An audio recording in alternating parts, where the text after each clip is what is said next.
So made up all those lints for the wall plates, top and bottom of the walls, but made up the first section of the wall.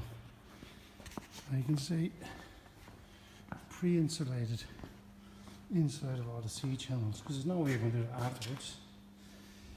And I made a top wall, and to be honest with you, I cannot believe it's so light.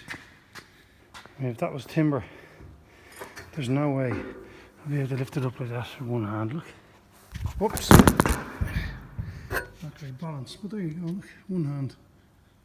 And that's 6 meters long. It's like the guts of 20 feet. For any Americans who don't know meters. See? Very impressive. The strength is just pretty good. It's way lighter than timber. Can't believe how light it is.